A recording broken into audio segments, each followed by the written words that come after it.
And it sounds good saying Peter, my um, our guest today, because we have already started flying a little bit, smiling, flying with the flow or flowing with the fly. I don't know. But anyway, we already started smiling and having a nice time. Just check a little bit about our names. And in my case today, it's much easier because I know my name sometimes is difficult to pronounce. So welcome to the show. Diversity is the game changer today. Today's episode, very interesting subject, some such futuristic subject, I would say. I love that. It reminds me like the last part of Avatar immediately. Okay, but I'm not opening all the secrets. So podcast title for today: Floating Futures and Fluid Minds, Building Beyond Land with Diversity at the Helm. So welcome to my privileged guest, Peter Robbins, today with us. Welcome. Thank you, Valeria. Appreciate you having me on here. Thank you so much. And I will continue a little bit more.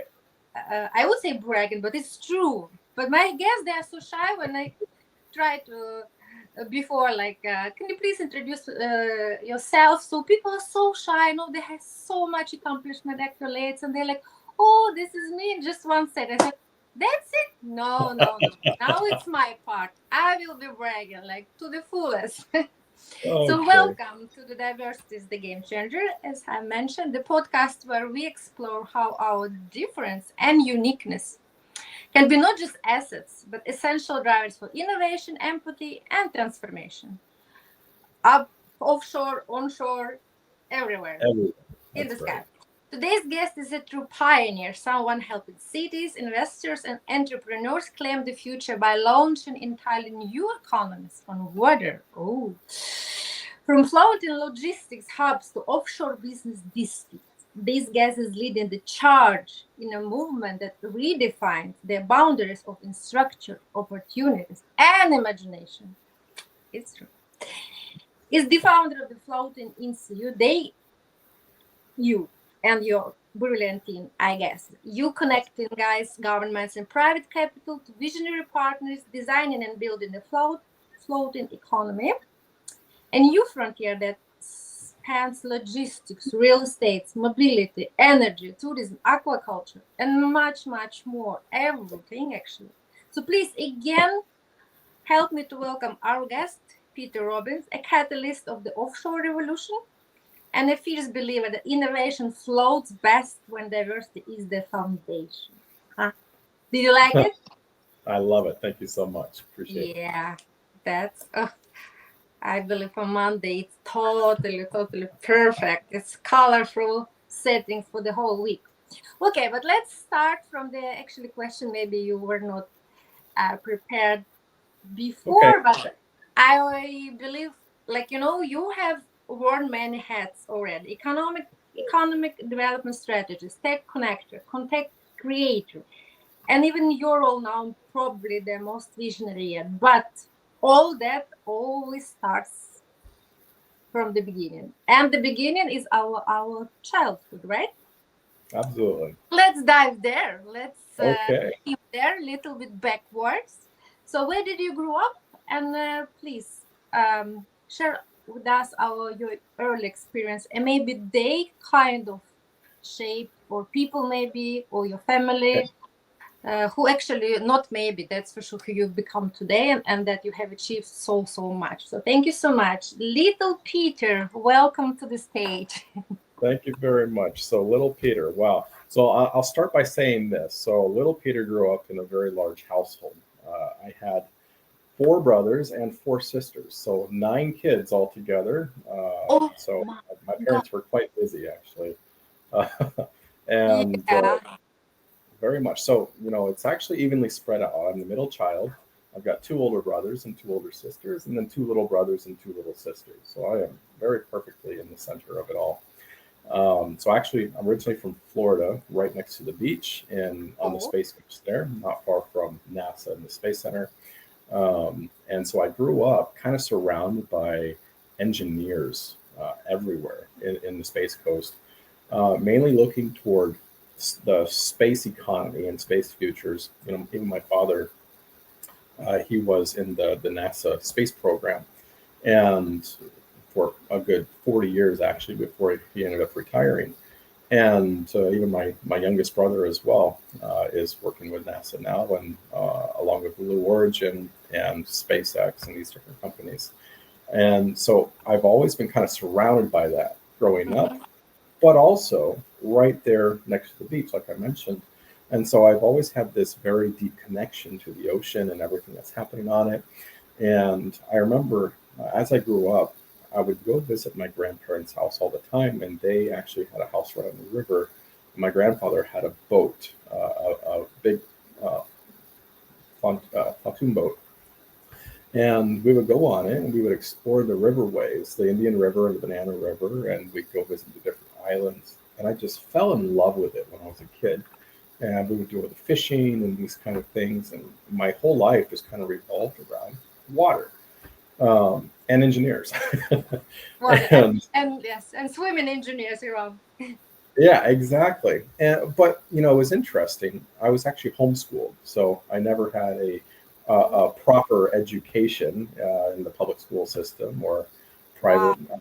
My mom actually homeschooled all 9 of us kids. And so she spent a good 30 years as a teacher, just staying home and going through that with all of us, which was great in a lot of ways because I got to explore all these different paths that, a lot of my peers in the public school program just could not do.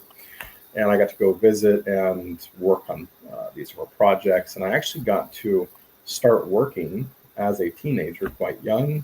I started my own business when I was 12, and just Wow. helping the local neighbors with yard cleaning and those kind of things. And then I moved into a proper job when I was 14. And then I've just always been working. I've always hated not having something to do. And so I've had this drive my entire life to just move, go, go, go. Hmm. Um, and as I was doing all of that, because I was homeschooled, I also had the opportunity to go to university when I was just 15 and do the dual enrollment program. And there's so much opportunity that existed for me, and I took as much advantage of that as I could. And then I would say that actually brings me into my very early professional career. Um, but yeah, that's basically little Peter in a nutshell. Peter, I am speechless. First of all, before all this floating stuff, now really my brain start floating.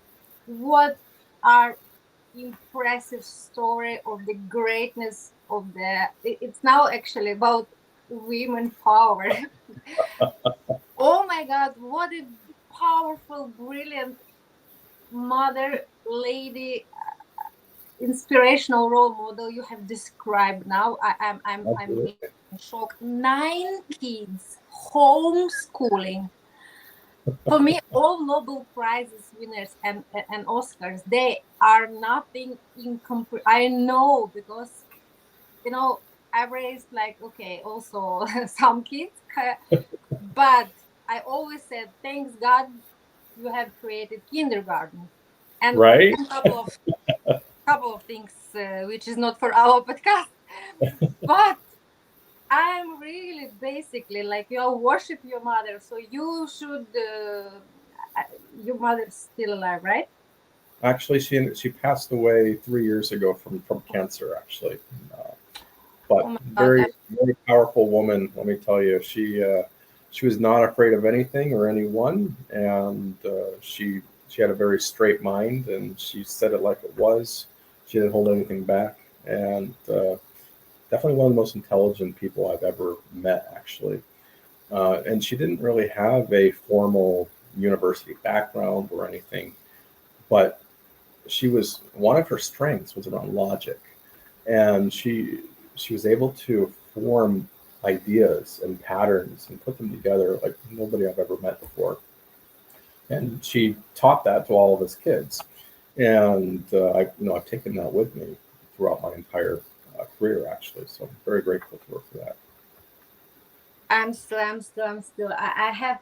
really now the many hours job for my brain and then literally stuck now, but we have to show must go on like in this song. So okay, so anyway, yeah, so of course, first of all, my condolences that I'm so sorry for that she has passed away, but you know, she may be physical, but this the legacy of this and grace of this lady, it will never be raising, because for me it's still I have goosebumps, like 9 kids, like you know, when even all teachers at school for me they're like heroes, but at least they kind of left their job and come home and switch the environment. Right. Here she couldn't switch the environment. Oh my god, That's when right. you had structure, discipline all the time, can you wow, okay, okay. Oh, let's. So yes, now I understand. Basically, when you said maybe it will be the most impressive part of our podcast, now I know actually why. And wow. So okay, it was your childhood, which for me was quite diversified, and like you Right. said, and many kids, many then all kids. That's for sure with their unique voices, right? And you yeah, and that big family, and close to now the sea, so all inclusive, all make sense now what you're working now, because actually what you're doing now also includes so many different That's domains right. and expertise. Perfect. Now it makes sense for me. And let's then, because you're working now is so exciting domain industry, and I believe it's quite new for many people, so I would like to we jump a little bit, or like um, maybe personal life, how you have developed now. And I understand it was for me like exactly. It's very very interesting. Also your personal life, because I could have asked so many questions because you are so different. But we would like to give more information about actually also the branch you are working now. So yeah, let's base on your paper 2025 forward, introducing the floating economy. Here are a few floating economy specific questions to help introduce the concept to our audience. And the first, actually, the very plain segment: what is the floating economy? Let's start simple. What it is, and for someone who's never heard about this term or not put that much attention, maybe like me, how is this different from blue economy, marine industries like shipping and oil? What is actually floating economy? Thanks. So I'm glad you mentioned the blue economy and the ocean economy, and I actually draw a main distinction between those two. Mhm. So both of those initiatives were brought out by the UN about 15 years ago, very focused on all of the things that are happening on the water, right? But mainly around these Peter, I trends. hate to interrupt in. I'm sorry, it's not. But I have to now. Is it possible that you speak a little bit louder? Of course, yep. Because sound a little bit, or it's background noise or something. It's very rare that I do that, but I didn't want us to miss very important information you are sharing now. Absolutely. Can you hear me okay now? Yeah, better, better. Thank you so much. Okay, I'm so. gotcha. So I'm glad that you brought up the blue economy and the ocean economy. You know, they came out of the UN about 15 years ago as these concepts, but very focused around sustainability, Mhm. ESG, and climate change, and the way that government specifically can work together around the globe to tackle those issues, right? And so they're very focused on the policy and regulation side of it. Well, that's great. Unfortunately, there's a little problem around the businesses who are actually building up the foundation of these economies, right? And so a few years back, I was able to take the South Korean government through these thought exercises around all the opportunities that exist along the coastline. And I took them through the blue economy and the ocean economy, and I gave them a crash course on ESG, sustainability, climate Mhm. change, rising water, all of that. And there's so much science and research out there from these different institutes. Um, However, there was not much out there at all about business and economics and actually being able to monetize these things. And Mhm. as you and I both know, the world runs on money, right? And you can't do much without it. So you Mhm. can create all the policy that you Yeah. want, you can do all the regulation, but in the end, that doesn't really help anything. You have to rely on business in order Numbers, to actually move yes. these things forward. And because the blue economy and the ocean economy traditionally are more focused on the government side, tackling these things, and not so much on, say, the startup side, that left not just the challenge, but a huge opportunity. And so, I created all this research that I had to do on my own because, like I said, there wasn't much out there. And then I took it, and with my co-founders for this project, the Floating Economy project, we actually built out a new nearshore logistics company out of Tampa Bay, Florida, that was able to connect the shoreline to boaters out on the water. So essentially, think of Uber Eats or Grubhub or DoorDash, food delivery service, where we can actually take food and drinks, alcohol, whatever materials you need to people out on boats, so they don't have to come back to shore to resupply. That is huge. Nobody has ever done that before. Lots of people have talked about it over the years, but they never solved the problem. And so as we were building that out for the owner of that company, it's not our company, we actually built it for him, but we had to do all this research again around insurance, around regulation, around logistics, everything. And so much of it just did not exist. So to give you a good example of that, so the company uses jet skis to go from marinas where food trucks are parked to the boaters out on the water. Well, in the United States and elsewhere around the globe, there's no insurance carrier that has insurance specifically for commerce on jet skis. It just does not exist.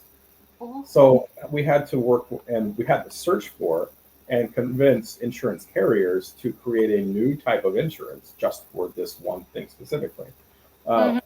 To work with the different jet ski manufacturers to understand how can you suddenly go from having your main drivers who are just doing it for pleasure to suddenly be doing it as a side hustle or a main job. Can your jet skis actually support this? Is it a sustainable jet ski? And the answer was not really. And so having to figure that part out, how to make jet skis more fuel efficient, how to do make them more reliable and not have to worry so much about the maintenance part. And so there's all these different components that we had to figure out. And as we dug into that, we realized, oh my God, there's so much out there in support of just this one company. And it's tied these different puzzle pieces together to build a main puzzle. And so we decided last year, exactly 12 months ago, we're going to do this. There's a huge business opportunity where we can take all these different industries around the shoreline. So some examples, right? So you have tourism is a main industry. You also have energy, sustainable energy out on the water, infrastructure, commerce, hospitality, all these different things that you can just bring together all in one. And then you have recently aqua tech, ocean tech, clean tech, all of these different technologies at the same time. And so, you look at these industries, they're very established. Maritime, it's thousands of years old, right? Yeah. Well, we don't care about maritime per se, but there are segments within these industries that we very much care about. So in economics, you have what's called the red ocean market and the blue ocean market. And so with red ocean, they're very full. They're at capacity markets where it's very difficult for newcomers to enter that space and be able to grow as a company. Okay, maritime overall is like this. However, there are segments, and so this is more the blue ocean side, where there's so much innovation happening, so much room to grow, not much competition, and a lot of money to be made. And so we're very focused on the blue ocean side, where you can actually build a lot. And so I'll give you an example of maritime. So you have autonomous systems now, which are only a few years old, and only a couple of companies are building it around the globe. Well, this is suddenly a segment of a very old established industry that is brand new. Okay, and so there's a lot of room to grow. There's lots of competition that can come in. And so we're looking at that specifically as a piece of maritime. And so there's many more. That's just one example. But being able to connect all of these innovative pieces and all these old established industries together and focused on that. And that is what we kind of define as the floating economy. And then looking at it from a business standpoint, economic standpoint, how do you actually help businesses grow with sustainable business models? So we talk a lot about sustainability. Well, let's talk about sustainable business, right? So you can't support sustainability without business, unfortunately. And so how do you do that? Well, you have organizations traditionally in the blue and ocean economies that have been very, very reliant on funding from governments and NGOs. Unfortunately, that's not a sustainable business model. If you look at what happened out of the United States over the last few months with USAID specifically getting slashed, you're suddenly looking at a lack of funds to continue building out your organization. And that is a huge challenge, but also a huge opportunity. So how do you pivot away from government funds and into the private sector and be able to build out your business model to be able to work sustainably as a business? That's where we're focused at, is being able to help build out these businesses, these startup businesses who are trying to do something good, who have great missions in ESG and climate change, sustainability, whatever. How do you build them to be sustainable companies also? So that's very much what we're focused on today. Wow, what an impressive and powerful message with a lot of insightful knowledge. First of all, for me, thank you so much. I immensely appreciate it, and to our audience.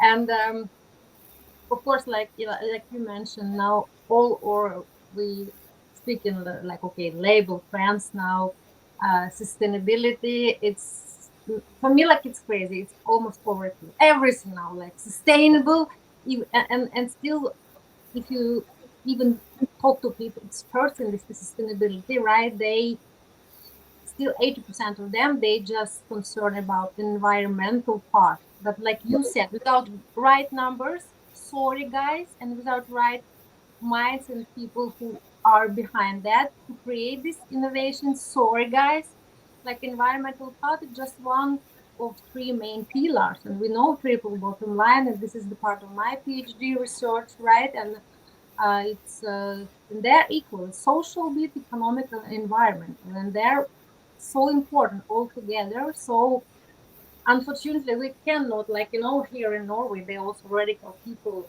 They say, yes, we have to cut oil, we have to do that, we must do that in like one day. But then we're like, okay, come on, still. But where do we get money even to live in this transformational period, right? Because all these systems, they are in this sector, which is propel us to more sustainable solution, who are, I'm sorry, paying for them now. So yeah, it's business, it's all cross fertilization. People sometimes really don't understand that, and there is no shortcuts, unfortunately, in this life. No way. Yeah, Right. thank you so much for floating economy presentation. Yeah, and the thesis you laid out is very broad. Floating, again, the information you have shared with me, floating cities, floating serenity, trillions of dollars offshore value creation by 2045. And I recently also was engaged in the dialogue on LinkedIn when you posted about the beautiful, just beyond imagination hotels, right? Floating hotels. And for me, it was so interesting and important because this is my big passion. Myself, I've been working like for 5 hours in hospitality, and all over the world when I'm traveling, I'm still like, kind of always try to look through the lens of this hospitality and try to visit different hotels and to collect experience. I think it's very important. And of course, when I saw this beautiful picture, right, and then the dialogue was very also insightful for me before the podcast, kind of homework. And I saw it was very nice, actually interactive dialogue, and some people really invested their efforts and time and put knowledgeable insights, which Right. I see you do appreciate. It's and and still a lot of pros and cons. Some really like, yes, we do believe and we actually work with that, and some like really no, you that and that. So if you can elaborate a little bit for our audience about actually this part, and it was also question there like, okay, but what is the different main difference between cruise ships and these floating hotels, and what actually Right. advantage? Yeah. It is actually a great question. So one of the first things that people think about when they think about floating hotels are actually cruise ships, which is fair.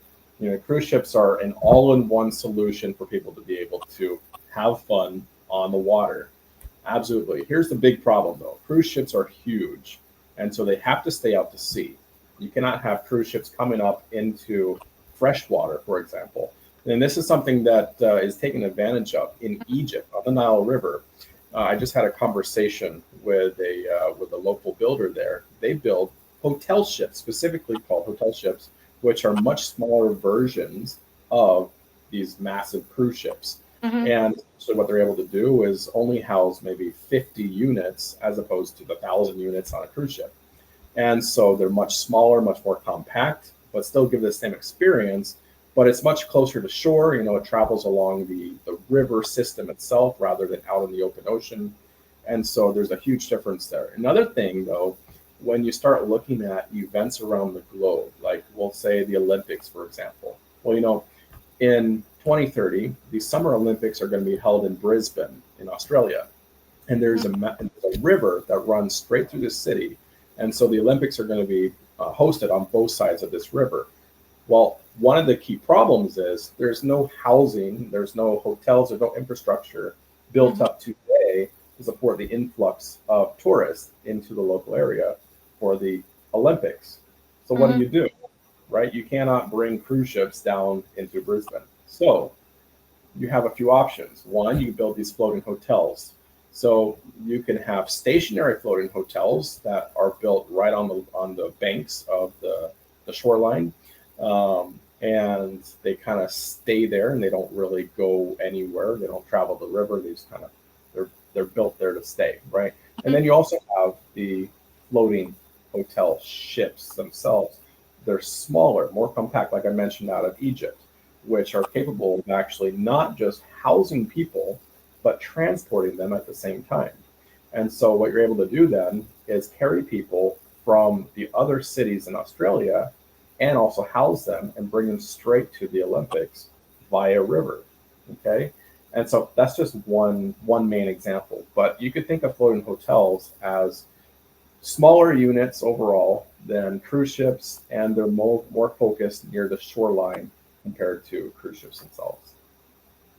Wow, interesting. It's so cool because actually many years ago, um, almost 20 years ago, I used to work in one of the first, uh, like you said, actually was stationary boat, but hotel Right. in Kiev in the down town, and it's like historical place, and there is no chance that you could get the permission to build some new hotel there, right? But then they made like on the river, like a small church and our hotel, and it was also kind of unique. The name was the Pearl of the Dnieper. It was on the river, Right. and we had just 26 suites, and they were all of them were the handmade, hand decorated with different styles, like Egypt style, Indian style, that style, and with names.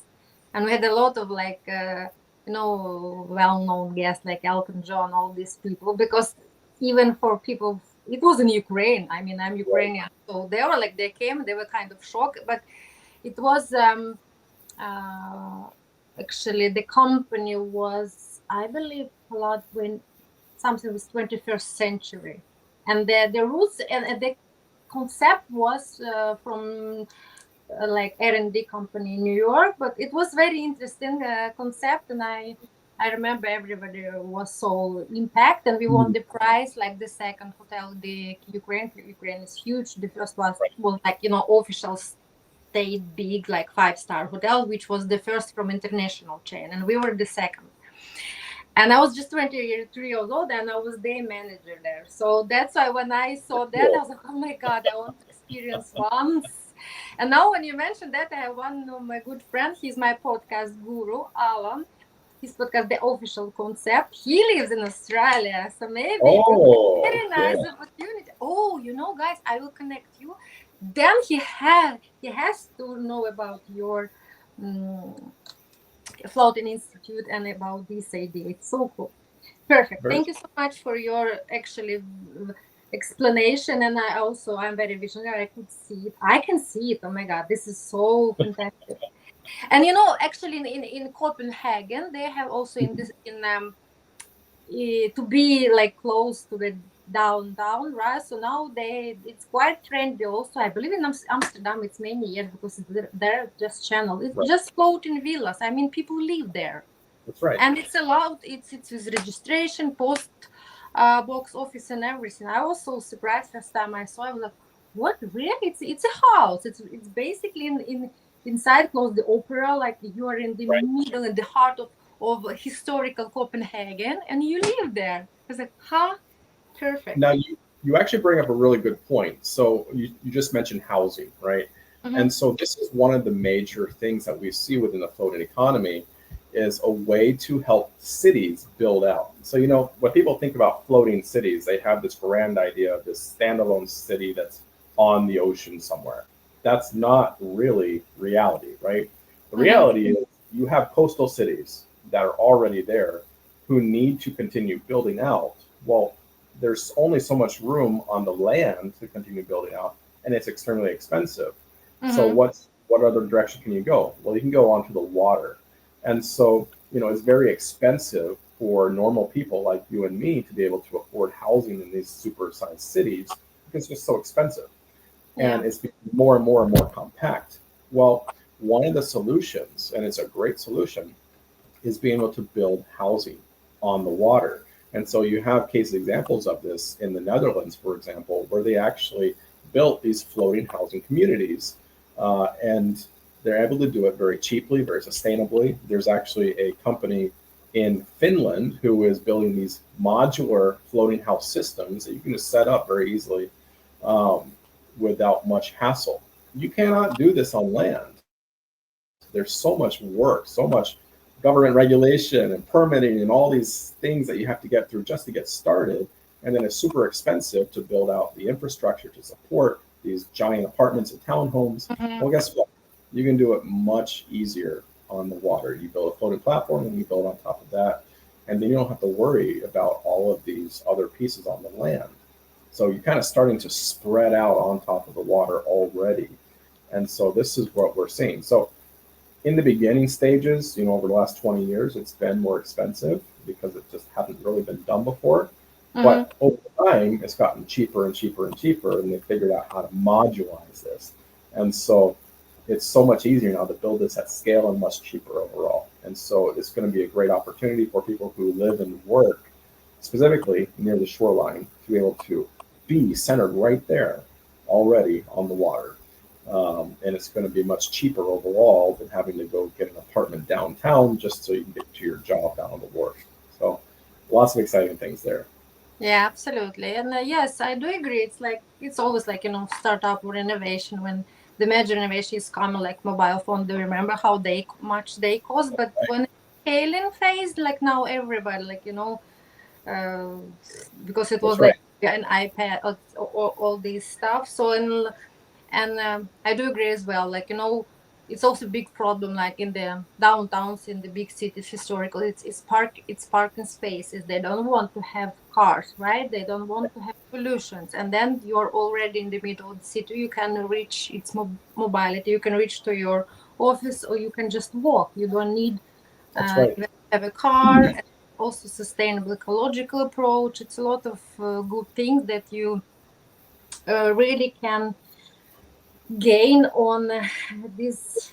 I think still it's very fascinating. Absolutely. Yes. Okay. Thank you so much for this elaboration. Then, actually, it was so uh, beautifully mentioned by you already about this. For me, like we had triple bottom line or three pillars, main basis of sustainability. Then it's not just ecological part, not just climate change and global heating problem, but the major like social part, economical and environmental, and actually Right. diversity, the game changer, and diversity. This is the one of very important domain or aspect which is social societal part of sustainability Right. is based on, right? And then of course we talking a lot about different part of diversity, and we are not talking about these labels or backlash. And you said DEI, it doesn't matter how it's called, you can call it whatever, but we are all unique, and that's actually the beauty of that. That's how we can unique of our thoughts and brains can propel the innovative That's right. solutions like we are discussing together. But my question is today, if we still talk about environmental and ethical part, and you write passionately about market-driven innovation, which I also, of course, do believe. Numbers and business and money, the most still decide everything. But also, if we want to concern sustainability, right? But now we know holistic approach. How do you envision the floating economy balancing not just economic drive and environmental ethics? And but if we are talking about social bit, social part, like people, planet, profit, right? People. If we talk about people, and what lessons have you taken from indigenous or traditional water-based culture? I'm glad you asked that question. So, you know, the floating economy as a modern concept is quite new. However, it's actually overall quite old. So you have floating villages that Yeah. were out of Thailand and Vietnam. You have these floating structures all over the globe, traditionally for thousands of years. Like this is not new. It's just we haven't thought about it in such a long time. And so, really, what I'm doing is I'm taking all of those concepts and all of those real life scenarios that the old indigenous cultures had Mhm. created, and I'm just building on top of that. Like that is actually the foundation of the floating economy. You have marketplaces, floating marketplaces out of Vietnam for hundreds and hundreds of years up until the last, the 20th century. Like that was a normal thing. Well, why did we suddenly move away from that, right? And so, you know, I see what we're doing right now is just taking what was already done and building on top of it. This is not new. It's just a different way of thinking. It's putting innovation on top of these very established pieces of infrastructure for the last thousands of years. And so I see them as like the original forerunners of the floating economy. Yeah, I do. Uh,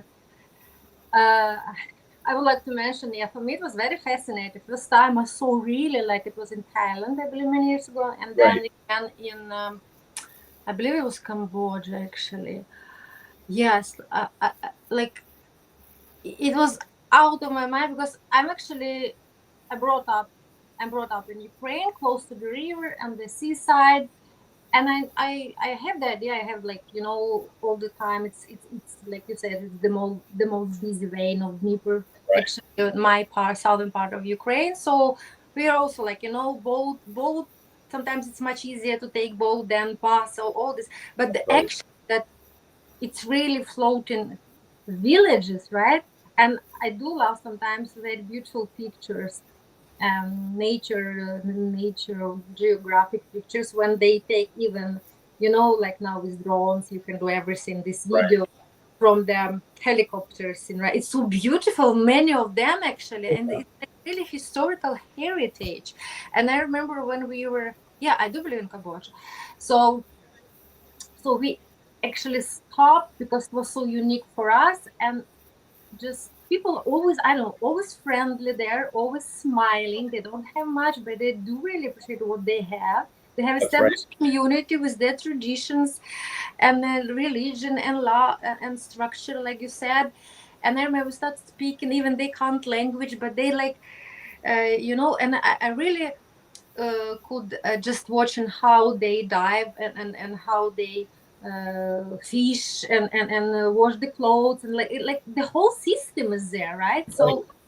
So you're so great. It's true. It's nothing is nothing. I mean, like the base, formula. So it's not new, right? We're just talking now about more expanded and really how we can now adjust into all this already industrial, high rapidly industrialization every single day. It's changing so rapidly, right? And people, we are soon 8 billion people. Come on, we need more space somehow. Maybe not onshore, offshore, but we really have to do something, right? So it's very, but still, I do believe it's very important. It's there, like you said, it's many, not just decades, hundreds and hundreds of years with traditions, with their cultures. It's Right. they basically they can't they we can put them out, of course, but then do we have right for that? No, we don't. It's very special questions how we can approach. Even we believe we would like to improve their life and health, but it always should be like collaboration. How people and very smoothly, right? It should be like symbiosis and organically, like what kind of like part patiently. It's just my opinion, Yeah. but I mean, it's so important to be aware of that, right? That we probably talk about cruise ships. It's one radical part, like Right. Royal Caribbean 5 stars, and then this floating Right. villages, and people just I don't know. Probably they can read and write. I don't know. Yeah. Yeah. Yes, Well, thank you so much for me. Yeah. Well, I was just going to say it's very interesting. If you look throughout history, over thousands of years in our written history, right? People have always been drawn to the water. Commerce has always happened on the water. All of the major cities have always been on the water. Like people have always been using the water as their source of life, as their source of jobs, of their source of commerce, of their source of housing. Everything revolves around water, whether it's ocean water or fresh water. And so there's nothing new there. We're still doing the same thing today that we've been doing for thousands of years. You mentioned the indigenous populations, yes, but it's every population. The Europeans have a very strong history Mhm. around maritime for thousands of years, right? Same thing in Africa, same thing in Asia. All of these countries around the water have always been focused on building on the shoreline. And so we're just drawing attention back to that fact. There's nothing new here. It's just redoing and reusing what was already traditionally done for thousands of years. Whether it be through new economies, new populations, or old, it doesn't matter. It's still the same. People are drawn to the shoreline for a reason. It's in our blood, literally. Yeah, it's true because in Norway, like fishing before they found discovered oil and. Before we could even really build roads, right? It's already a floating road, like the retail and how all this trade ways it was through the water, of course. And I was so fascinated also when first time I was in the Middle East, even like Dubai and Emirates, through history of them, they started around the water because it was pearls and it was divers. And Right. around it was this diving villages. It was actually how they started it. It's now we know what has happened, like oil, but it was much later. Everything was around the water again. So Absolutely. yeah, very interesting. We have touched a little bit indigenous and the social part and diversity, the part of sustainability, and because I am myself neurodivergent, and it's quite new term actually for many people. It's actually the idea of more and more not just accepting, tolerating, but embracing of really diversity of thoughts or of brains, how our Right. brains are wired.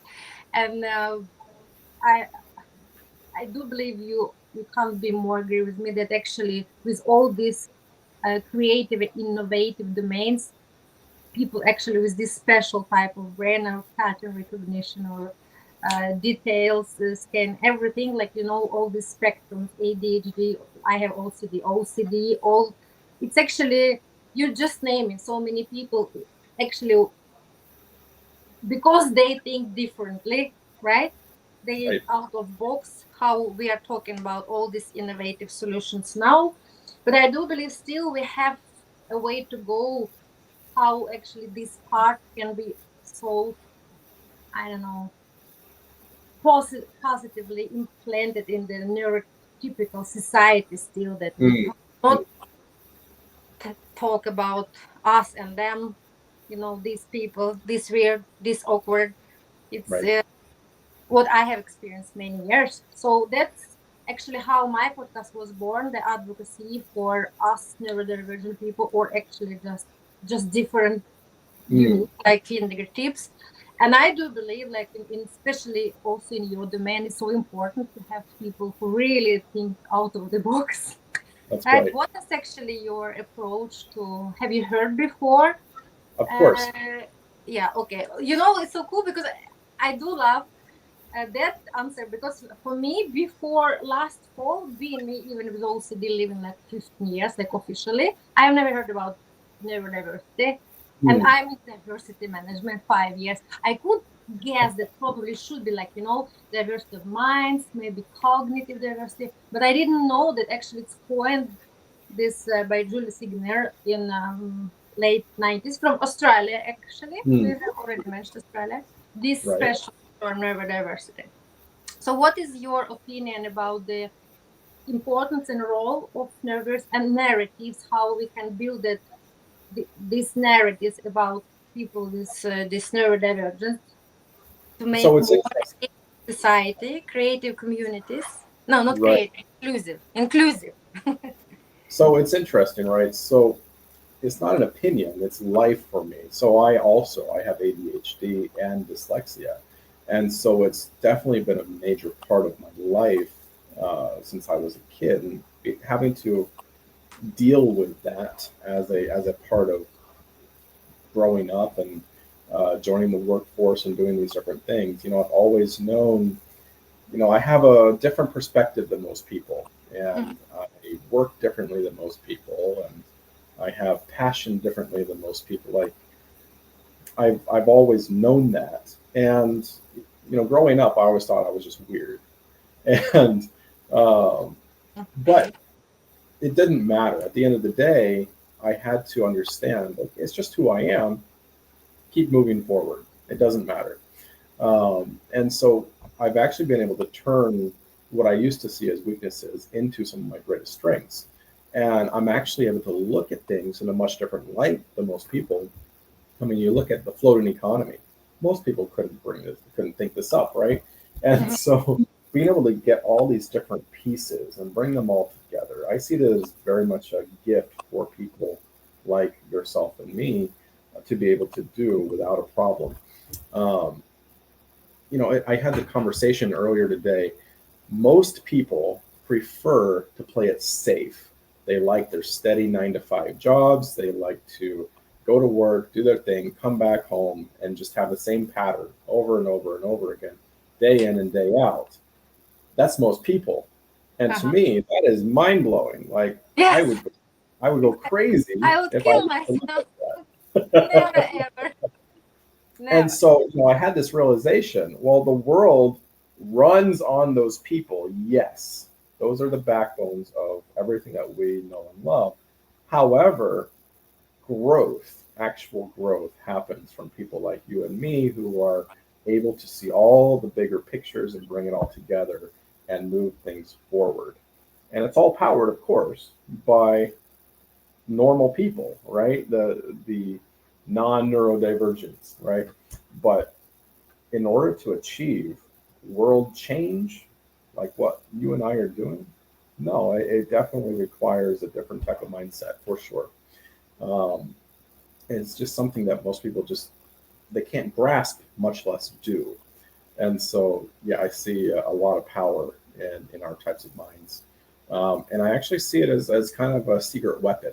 in unconventional environments, right? So a floating economy requires system thinkers, rule breakers, which I'm very good at, and lateral problem solvers. I've watched people like us excel greatly in pattern recognition, logistics, design from the edge in, like brain floating innovation is not polished. It's very messy, it's very abstract, nonlinear, but that's a great thing because we're actually able to tap into that to build something huge. So I see it as playing a very major part in what we're building. I'm so happy you said that. First of all, thank you, my brother. You're from my tribe because me too. I could never ever understand and live at the pattern like office schedule or this scheme, right? Never. I was like, how you can guys do that? And for me, I have two neurotypical my best friends, like two girls, and then look at me. They're like, how can you really live without this predict not every single but kind of stability. This is stability. I said, no, this is dying boring. This is how you. But now we are so love each other. We can discuss openly. But now we really understand with the, yes, like you said, in the world we need to fulfill each other, right? They need some crazy minds like us, and then to actually implement that, we need people with structure, discipline, making some patterns and work again and again and again. Like, it's that's right. Because like my mind also, if like you mentioned, I was, oh my God, you kind of guys found the niche about this Uber or Foodora, like, that nobody could. If you didn't have this special type of mind to find these, because you have very special, like you would never able to do that, right? Because it's something already knew, that how you can find something new which you, even if you work in the system which is kind of already predictable what you have to do, how you can Right. invent something to do what you don't know what to invent. It's like, but for me, like, and I'm also very good with common very quick with names, like, cool names for companies, for concepts, and you just name it immediately, like, Valeria, it's like Uber, it just on this type, and for me, Right. like, immediately, oh, it's actually offshore Uber. Oh, it could call, like, app could call offshore Uber, like, it's like I immediately also, I'm so creative. I know my strength skill. Now I can also, like, my OCD and all this speciality can turn into superpower. Sometimes, of Mm. course, it's still very changing because you need to break against this system all the time, right? And you need to justify because 80% they are not like you. And Absolutely. people don't like people who are really, different. And of course it will be always 20 again. Okay, we have kind of 30% identified, which I know statistically. But I'm so happy that you have mentioned that about especially schedule, working schedule, because like, I've got the comments all my life like this, how you can be like that, you never know. It's like, Right. floating, all this bombing. Yeah. Amazing. So thank you so much for sharing this very interesting information. And Absolutely. I hope we can meet again, maybe in some period, because I understand that also in your very fascinating, exciting domain, it happens all the time, something new. And I would be happy, yes, like I mentioned, to connect with Alan because he's our Australian guy. He has to know Absolutely. about all Thank these you. things. Yeah, And he love to also meet actually, excuse me, he's also from our tribe. Actually, you. but Okay. of course he is. He starts his days with meditation and going to the gym, and then podcast with all over the world. So come on, not office Right. guy.